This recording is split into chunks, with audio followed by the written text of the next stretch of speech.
Hola, yo soy Liz. Yo soy Avid.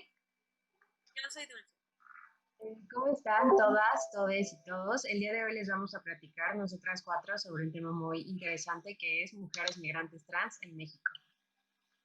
Y bueno, este tema se los vamos a platicar debido a dos motivos que consideramos muy importantes. El primero de ellos es que existe una invisibilización sistémica para estas mujeres, lo cual implica institucional y académicamente.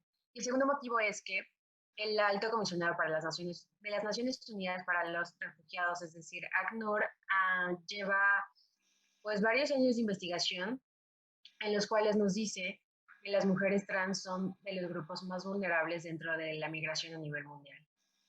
Entonces, ¿les parece si hablamos un poco sobre los conceptos?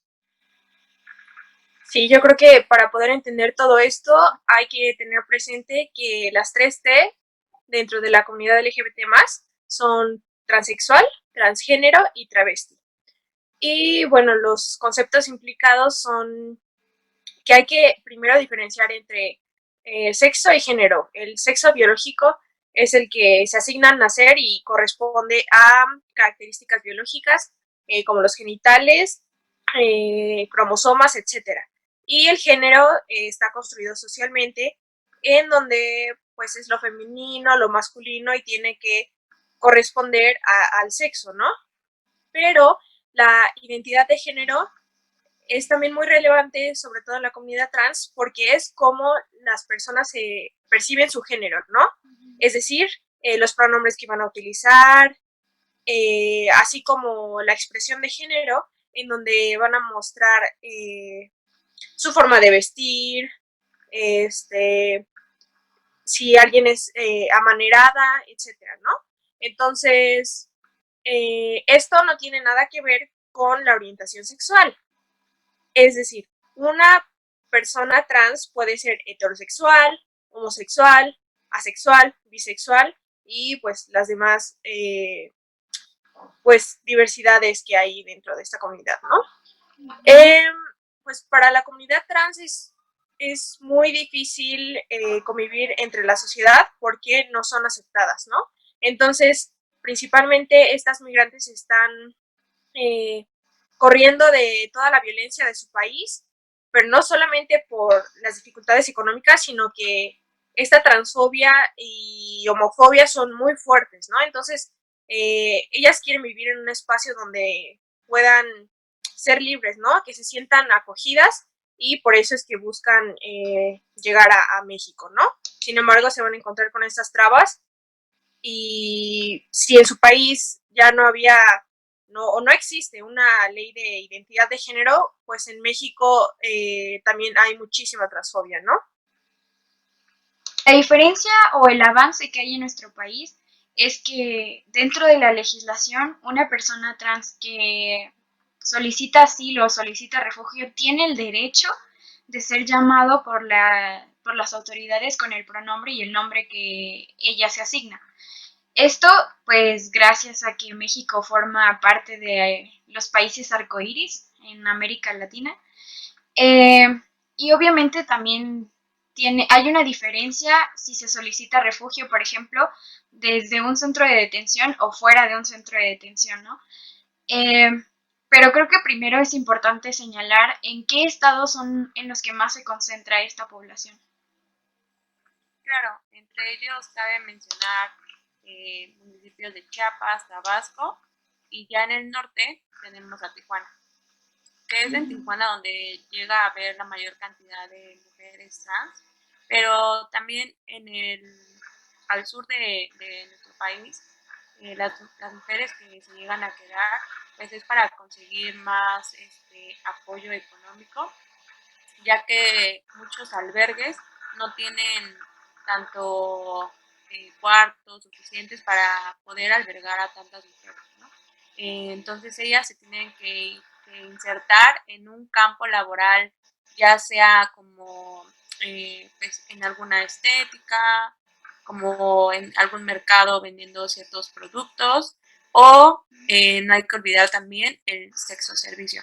Es muy recurrente entre estas mujeres porque si bien es de las vulnerabilidades que llegan a caer más fácilmente.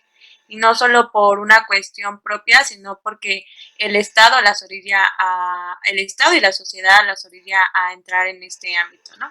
Entonces, también es resaltar esta falta de atención que existe de parte de las instituciones al no proporcionar mayor presupuesto para poder albergar a tantas mujeres. Y pues sí, o sea, es, por ejemplo, que en los pocos albergues que llegan a recibir a estas mujeres, pues incluso existe mucha discriminación y violencia a sus derechos. Por ejemplo, el obligarlas a cortarse el cabello, a vestirse de una u otra manera, a comportarse de una u otra manera, al utilizar un solo baño para tantas personas o dormir apretadas. Entonces estamos ante una deshumanización y también ante tabús que siguen existiendo. Que me gustó que hizo esta diferencia Liz, porque todos los que nos están escuchando, una de nuestras tareas más importantes es el informarnos, el saber eh, ante qué estamos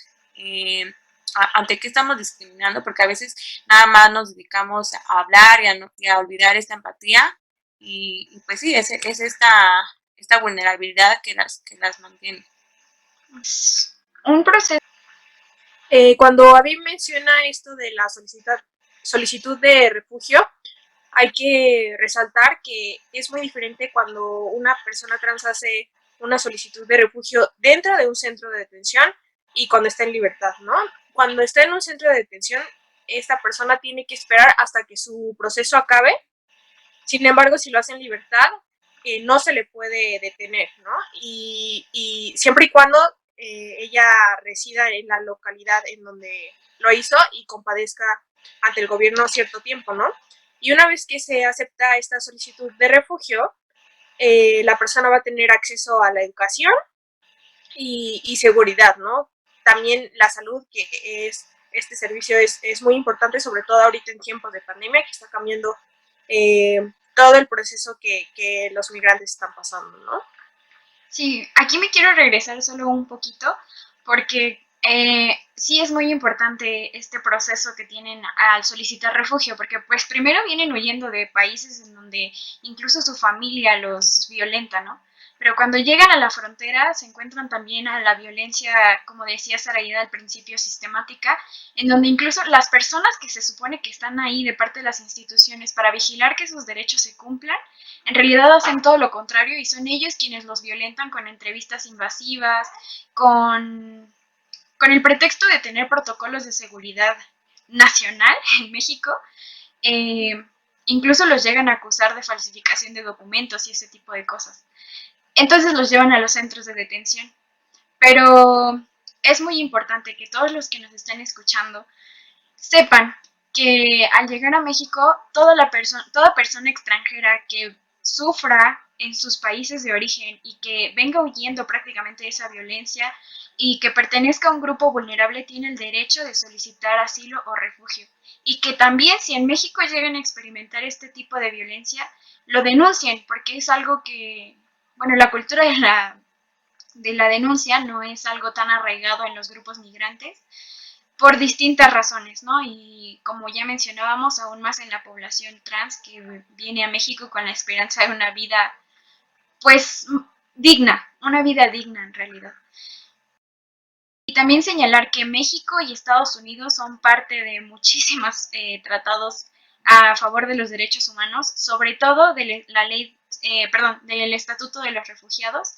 Así que todo el que llegue a México huyendo por su vida tiene derecho a solicitar refugio. Y si denuncian una violación a sus derechos humanos de parte de las instituciones mexicanas, tienen derecho a solicitar una visa humanitaria, perdón, que les da, bueno, por el tiempo que se las conceden, les dan protección complementaria, tampoco pueden ser detenidos y tienen más oportunidades que si están en México de manera sin documentos. Que cabe aclarar que sin documentos no quiere decir que no traigan una identificación o algo, sino que muchas veces el problema que tenemos con esta población es que viajan con sus documentos primigenios, es decir, no sé, el acta de nacimiento con el que sus padres los registraron ante su país y no con los documentos que los identifican como ellos o ellas se sienten. Y todo esto que les estamos comentando es de manera muy general para que se den una idea de lo difícil que es salir de un país en donde estás sufriendo violencia y en todo el transcurso sufres aún más violencia y al llegar a México sufres aún más violencia. Entonces es un círculo de violencia constante. Pero nuestro objetivo con esta pequeña plática es que entiendan todo este proceso por el que ellas tienen que pasar y seamos empáticas y empáticos.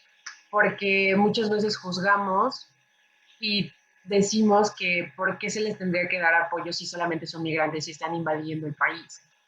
Tenemos que tener mucho cuidado con este tipo de comentarios porque finalmente son personas y no significa que no se les tenga que tratar como tal y no significa que no tengan los mismos derechos humanos que todas y todos tenemos. Tanto en México, aunque no sea migrante una mujer trans, existe un vacío si no hay un registro adecuado, en que las instituciones no se están encargando de otorgar este registro de identificación de género.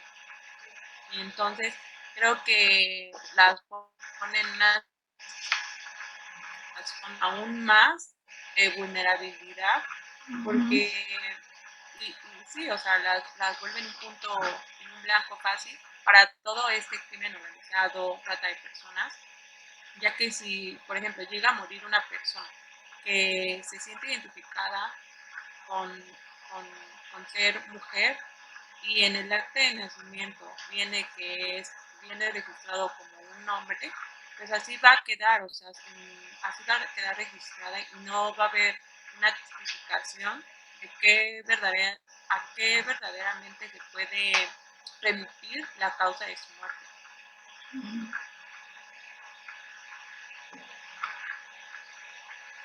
Y bueno, los transfeminicidios también hay que mencionarlos, ¿no? Porque las razones son muy diferentes a que sean como un homicidio, ¿no? Y también son diferentes a que sea un feminicidio, porque no se está visibilizando la importancia, ¿no? La importancia de que se le está matando por ser una mujer trans. Y en este sentido, también en verdad entender las atrocidades que viven estas mujeres. Es inhumano el trato que se les da en la frontera sur, porque me parece que muchas veces escuchamos que, pues, que Estados Unidos trata mal a las y los migrantes, sobre todo mexicanos en la frontera norte, lo cual sí es un hecho y lo cual no se justifica para nada. Pero México en la frontera sur trata también de manera muy inhumana a las y los migrantes, que insisto, son personas y no son superiores ni inferiores a nosotras. Creo que eso es algo muy importante. Están huyendo de una violencia constante, tienen derecho a querer sobrevivir, tienen derecho a querer buscar mejores oportunidades, tienen derecho a soñar, tienen derecho a todo. Y nosotras y nosotros no somos nadie para quitarles ese derecho o para juzgarlas, ¿no? Porque finalmente, insisto, están en una violencia constante, tienen que pagar, por ejemplo, dinero desde que salen de su país al crimen organizado para que las pasen a la frontera. Incluso llegando en la frontera sur tienen que pagarle a las autoridades para que, o tienen muchas veces que las autoridades les piden favores sexuales a cambio, que finalmente son violaciones. Y me parece que esto se invisibiliza mucho, ¿no? Porque están siendo agredidas por las propias autoridades. Y las autoridades se justifican muchísimo en que entonces para qué vienen a invadir el país. Creo que estas ideas son muy, no tienen que seguir permeando en la sociedad. Sí, y ¿qué pasa cuando te enfrentas a este tipo de violaciones? O sea, ¿qué pasa con estas mujeres trans que se enfrentan y que de alguna u otra manera quieren denunciar, ¿no? ¿Qué pasa también con ella, con este proceso de denuncia, en donde muchas veces no lo hacen porque saben que es pagado, porque tienen pruebas, porque no creen, porque dicen, oh, ¿cómo te voy a creer si ni siquiera te estás presentando como lo que realmente eres?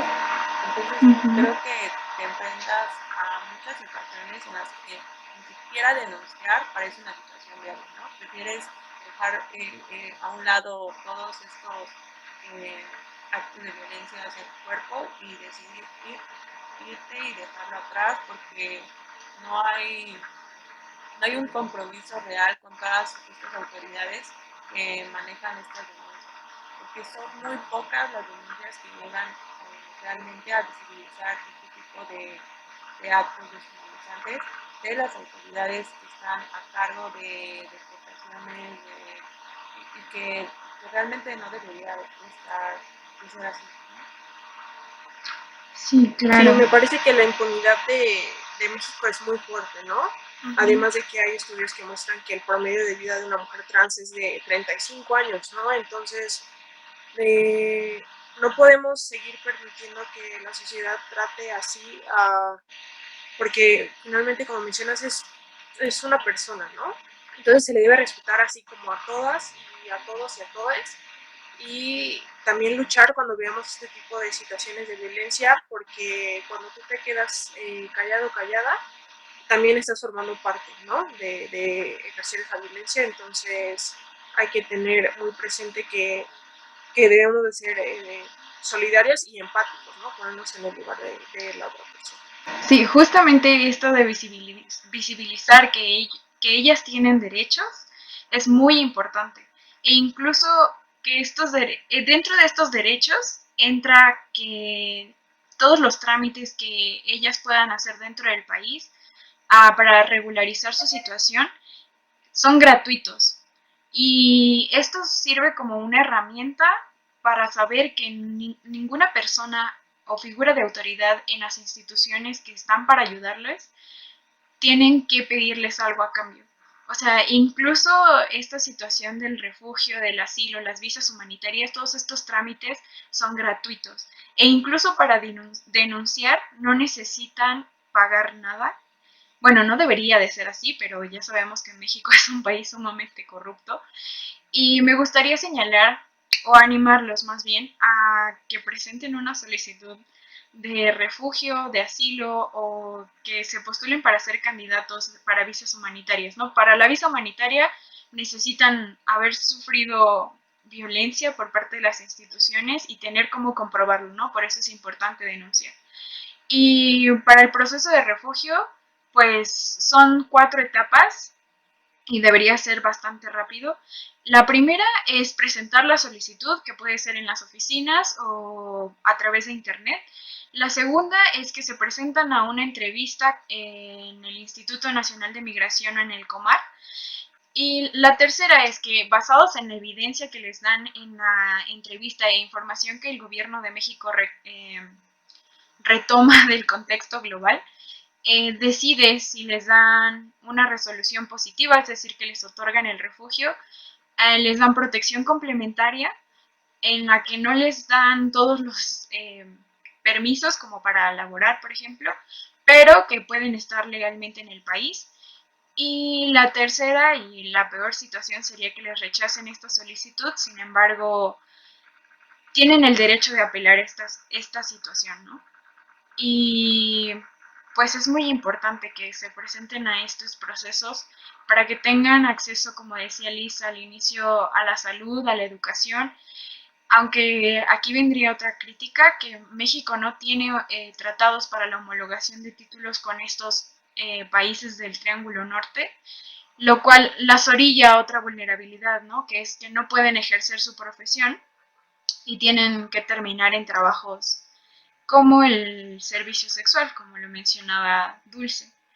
Pero es muy importante que anotemos todo esto para que podamos formar comunidades de apoyo y reconozcamos que todos somos seres humanos y que todos tenemos derechos y sobre todo derecho a ser respetados por quienes somos y cómo nos identificamos. También creo que hay que destacar avances que han tenido y que son por parte de mujeres trans. Es, por ejemplo, el caso de Rubí Castro, que es una chica que fue rechazada en Estados Unidos y al llegar aquí, en Tijuana, se propuso el albergar a mujeres trans que como ella pasaron por eso, lo entienden, comprende y quiso hacer albergues.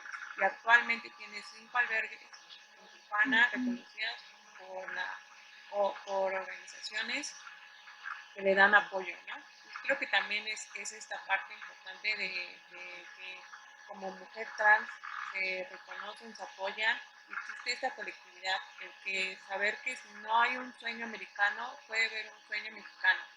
Y con esto también es importante destacar que existe la ley de identidad de género, que actualmente en México son 13 estados los que ya la aprobaron, pero 13 de 32 creo que me parece muy poco. Y un poco ya a manera de conclusión, eh, retomando los puntos ya mencionados, en cuanto a la comunidad, es muy importante también mencionar el apoyo de la comunidad trans en México que les da a estas mujeres migrantes, ¿no? Insisto, entre ellas forman comunidad y entre ellas se apoyan. Y también hay organizaciones que todos los días, incluso en plena pandemia, no han dejado de trabajar para apoyar a estas mujeres. Sí, exactamente. La parte más importante es que desde nuestro privilegio podamos exigir a nuestro gobierno que no se invisibilice a esta población.